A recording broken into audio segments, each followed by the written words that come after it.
Hello friends, ये गणित 2024 UP board में आया हुआ क्वेश्चन पेपर है जिसका 3 टू 4 है। आज क्वेश्चन नंबर 3 का घ हम लोग सॉल्व करेंगे। क्या है 3 का घ? एक पासे को एक बार उछाला जाता है तो पासे पर प्राप्त संख्या जो 3 का अपवर्त मतलब मल्टीपल, अपवर्त मतलब मल्टीपल, मल्टीपल मतलब गुणज है को ई से तथा और पासे पर प्राप्त संख्या जो सम है को एफ से निरूपित किया जाता है। तो क्या ई तथा एफ स्वतंत्र घटनाएं हैं, ये बताना है। तो पासे पर संभावित सैंपल स्पेस कितने हो जाएंगे, कुल आउटकम्स क्या क्या आ सकते हैं। तो 1, 2, 3, 4, 5, 6 सो यहाँ पर एन ऑफ एस कितना होगा, N of S equal to 6। फिर ई क्या है, 3 का अपवर्त, 3 का अपवर्त का सैंपल 3 का अपवर्त के घटनाओं का समुच्चय है अपवर्त, अपवर्त मतलब गुणज, 3 के गुणज। तो ये क्या हो जाएगा, ई सेट क्या हो जाएगा, 3 का गुणज क्या होगा, 3 खुद ही होगा और 6 होगा। तो इसको क्या लिखेंगे, N of E equal to 2। तो N of E equal to 2 हो जाएगा। तो प्रोबेबिलिटी, इस बात की प्रोबेबिलिटी क्या होगी, तो N of E upon N of S, total sample space. तो एन ऑफ ए कितना दिया है, 2/6, तो कितना हो जाएगा 1/3। तो इसके बाद एफ क्या है, सम संख्याओं का, सम संख्या, घटनाएं सम संख्या, सम संख्या। तो क्या लिखेंगे, एफ इक्वल टू जितनी भी सम संख्याएं हैं आउटकम में जो आ सकती है उनका समुच्चय लिखेंगे, 2, 4 और 6। तो एन ऑफ एफ कितना हो जाएगा, 3। तो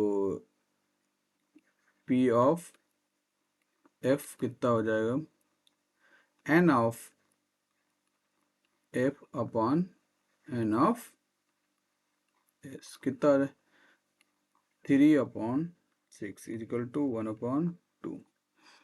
तो यहाँ पर क्या दिया है कि ई इंटरसेक्शन एफ क्या है, 6 है।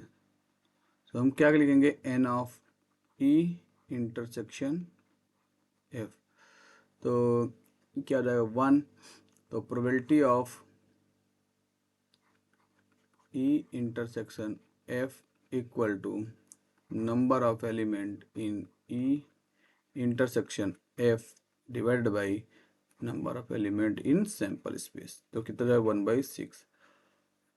तो हमको सिद्ध करना है कि स्वतंत्र घटनाएं हैं कि नहीं।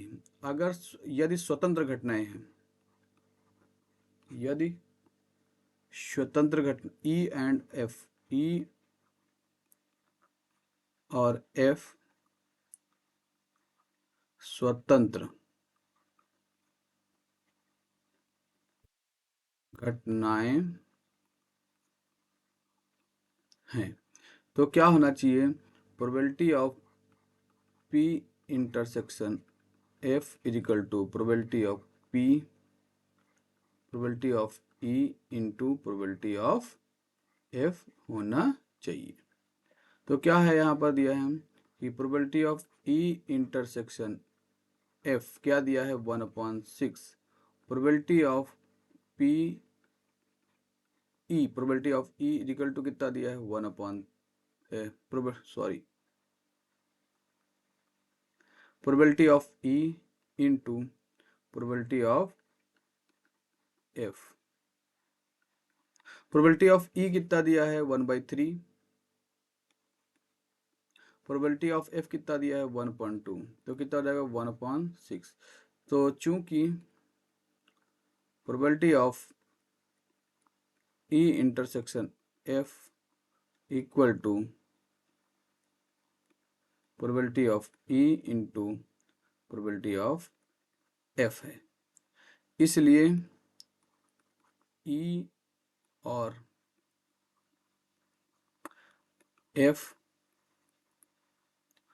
स्वतंत्र घटनाएं हैं। Thank you.